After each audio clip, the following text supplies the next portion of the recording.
viața ta, ca și Iov ești încercat, chiar de stai lângă Domnul și ți-e frică de păcat.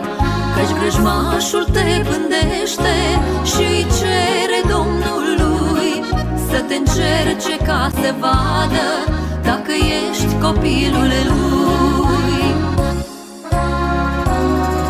Însă nu uita că Iov, în cei din urmă ani ai săi, a primit mult mai mult decât în anii cei dintâi. Și cu tine Domnul poate ca să facă azi la fel, de te încrezi în mila sa și încet vorbește El.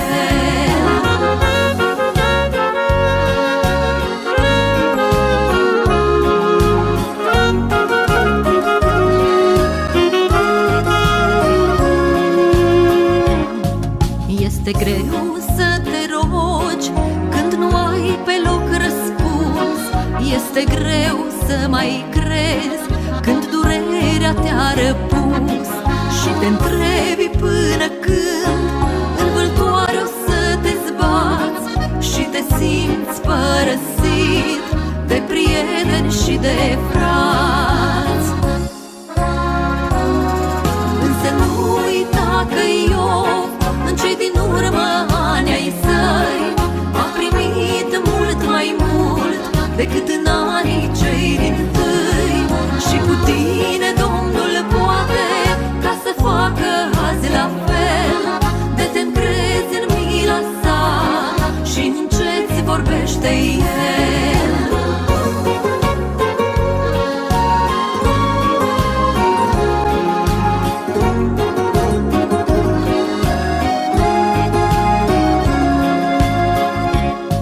Dacă te-a atins vrăjmașul și-a luat din viața ta ce-ai avut mai de preț, sau ți-a dat vreo boală grea, nu mai plânge în disperare, nu mai pune întrebări, căci mai sunt pentru tine mii de binecuvântări.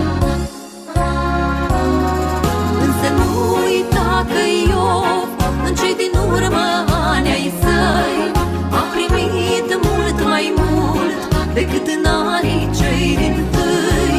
Și cu tine Domnul poate ca să facă azi la fel, de te încrezi în mila sa și încet vorbește El.